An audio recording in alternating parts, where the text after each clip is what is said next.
이제 사막에서 빠져나와서 다시 오토바이 타고 빠져나갔는데, 여러분 한번 사진 봐보세요. 아, 하늘이 심상치 않죠. 어젯밤에 한두 방울씩 내리던 비가 이제 한 그 다음날 점심쯤 되니까 내리기 시작하는 거예요. 꽤 내리더라고요. 사막까지 와서 나는 비 맞고 다니네, 유럽에서 그렇게 고생을 했는데 라는 생각을 했는데요. 가면 갈수록 이게 좀 심각한 거예요. 한번 보세요. 비가 와가지고 물이 찬 거예요. 이게 뭐 도로가 포장된 곳도 있고 안 된 곳도 있는데 물이 이렇게 차올라가지고 도로를 몇 군데를 막았어요.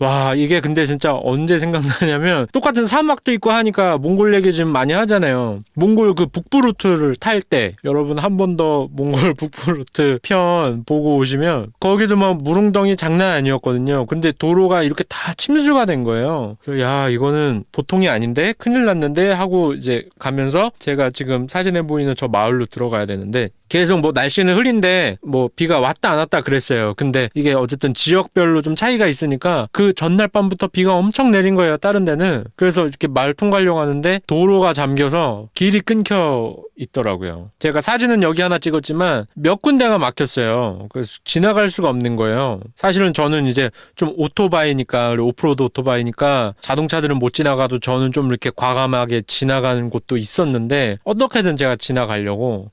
근데 도저히 지금 여기 같은 경우는 이제 막혀서 못 가고, 다시 지도 보시면 제가 마라케시로 가려고 했거든요. 그러니까 이제 쭉 저는 그냥 남부로 왔으니까 올라갈 때는 마라케시 들렸다가 카사블랑카 보고 올라가면 좋지 않을까 이런 생각하고 있었는데, 와르자자트까지는 들어갔나? 어쨌든 가지 못하고 도로가 막혀서 다시 되돌아왔어요. 그래서 마라케시로는 못 들어가니까 여기 뭐 탄기르라든가 이쪽 방향으로 해서 올라가 봐야겠다. 그래서 쭉 올라가는데, 올라가다가 또 막혀 있는 거예요, 길이. 안 되겠네. 그럼 뒤에 또 다른 길이 있나 하고 뒤로 가서 갈라 그랬더니 뒤에도 또 막혀있으니까, 제가 조금 아까만 해도 지나온 길인데 그 사이에 물이 더 불어가지고 지나갈 수 없게 된 거예요. 그래서 앞뒤로 길이 막혀서 결국 제가 마을에 갇혔어요. 그래서 제가 마을 사이에 껴가지고 이러지도 못하고 막 있는데, 이제 그 차 행렬에 껴가지고 좀 헬멧 벗고 좀 큰일 났다 이러고 있었는데, 그 누가 와가지고 뭐 Are you Chinese? 막 이러는 거예요. 여행하다 보면 많이 물어보거든요. 뭐 중국인이냐? 아니다. 뭐 그럼 일본인이다. 아니다. 뭐 한국인 얘기는 안 나와. 좀 그러면 짜증 난단 말이에요. 그래서 막 또 그런 거 물어보길래 뭐 짜증 나가지고 아니야. 뭐 no 하고서 이제 무시하려고 그랬는데, 중국인 아니라고 그러니까 이 사람이 일본어로 니혼진 데스까? 뭐 이런 식으로 물어보는 거예요. 그래서 제가 깜짝 놀라서, 제가 정말 조금이지만 일본어는 그나마 좀 할 수 있거든요. 그래서 일본인 아니긴 한데 나 일본어 할 줄 안다. 나 한국인이다. 라고 얘기를 했더니, 와, 이분이 일본어가 엄청 유창하신 거예요. 모로코 분이셨어요. 근데 지금 뭐 자기가 여기 마을 있는데 도로 사정이 이래가지고 뭐 갈 수가 없다. 뭐 어쩌고저쩌고 하면서, 그래도 제가 지금 말이 통하니까 그래도 경계심이 좀 낮아지고 좀 대화를 하는데, 이분이 이제 뭐 결론은 그거예요. 자기가 숙박업을 하는데 이 마을은 아니고 이 강 건너야 자기 이제 호스텔이 있는 거예요. 그래서 자기는 그 자기 가게로 영업을 하고 싶은데 갈 수가 없으니까, 여기가 자기 이제 친구와 하는 호스텔이 또 있는데 뭐 오늘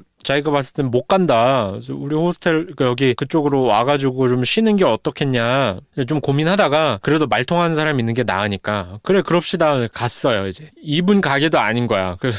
그냥 안 사람 가게인 건데 같이 가서, 이분도 이제 못 건너가니까 여기서 하루 자야 되는 거고, 또 호스텔 가니까 다른 일본인 두 분 계시더라고요. 그 말 통하는 사람이 더 많아졌어. 그래서 제가 좀 신나가지고 거기 이제 하루 쉬면서, 정말 감사하게도 그 일본인 두 분이 제 숙박비도 내주셨어요. 아무래도 숙박비가 쌀 수가 없는 상황이었는데, 이게 뭐 길거리에서 잘 수도 없으니까 비 오는데 숙박업자들이 막 이렇게 다 비용을 비싸게 받는데, 그러면은 한 방에 또 막 3-4명 이렇게 자야 되잖아요. 근데 이분들이 편하게 쉬라고 저는 또 따로 방 하나 해주셔갖고, 사실 방만 나눠 쓰기로 한 거였는데 그 다음날 나와보니까 제 비용을 다 지불하고 가셨더라고요. 아침 일찍. 저는 좀 늦게 나왔는데 너무 감사하고, 성함이 기억이 안 나는데 일본에서 온 의사분들이라고 들었거든요. 그래서 의대 졸업하고 이제 시험 보기 전에 놀러 나왔다고 이렇게 하셨었는데, 좋은 분들도 만나가지고 좀 신세지게 됐습니다. 비가 엄청 내렸어요. 보시면은 그래도 또 제가 어쨌든 또 모로코에서 이렇게 숙박 안 하고 캠핑만 할 줄 알았는데 숙박을 하면 좀 사람들도 많이 만나게 되고 이제 한 분이 막 이런 장기가 있어서 막 제가 화면은 어두워서 안 보이지만 이렇게 기타는 아니고 이것도 좀 전통 악기였는데 이런 연주도 좀 구경하게 되고 나름 의외의 또 뜻깊은 시간을 보낼 수가 있었습니다.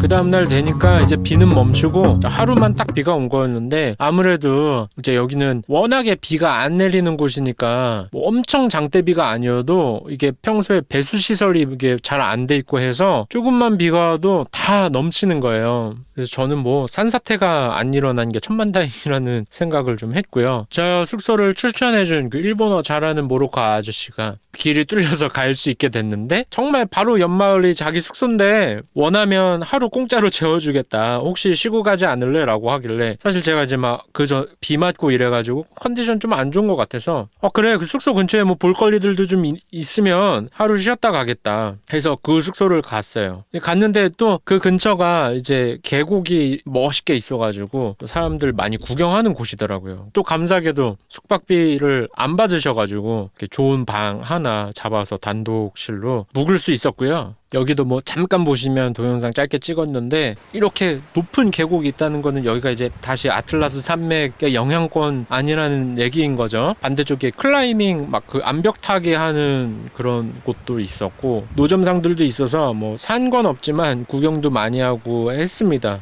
이렇게 기타줄이 없는 기타로 연주를 하는 특이한 친구도 만나볼 수 있었습니다. 그나마 물론 모로코 앞전에 이제 도시 구경한 것도 있지만 여긴 도시는 아닌데도 제가 아마 비가 오지 않았으면 방문하지 않았을 그런 동네인 거죠. 또 여기 있다 보니까 또 오토바이 타고 온 친구들 막 있었는데 제가 아까 동영상으로 보여드렸던 그 계곡으로 들어갈 거라고 하더라고요. 완전히 본격적인 오프로드를 준비를 해와가지고 그래서 같이 갈래? 했는데 나는 지금 그 정도 컨디션 아니야 바이크가 타이어도 다 되고 그래가지고 못 들어갈 것 같아. 그래서 그냥 배웅만 했습니다. 하루 지나고 뭐 숙박비 공짜로 해준다니까 하루 더 있었던 것도 있지만 아무래도 옷이며 장비며 이제 다 젖었으니까 정비하느라 조금 시간을 보낸 다음에 출발을 했는데요. 이제 바로 다시 아틀라스 산맥 쪽을 지나서 북쪽으로 가기 시작합니다. 마라케시는 아무래도 경로상 가지 못하게 됐고 이때까지만 해도 카사블랑카 들어가 볼까 생각은 하고 있었거든요. 굉장히 대표적인 도시니까요. 근데 조금 문제가 생겨요. 일단은 사진 보시는 것처럼 제가 산맥으로 다시 올라왔죠. 경치가 제가 내려오던 똑같은 길이 아니어갖고 이쪽 라인에서 보기에는 또 새롭더라고요. 어쨌든 이게 멋있는 경치 보면서 달리는 거는 진짜 기분이 좋습니다.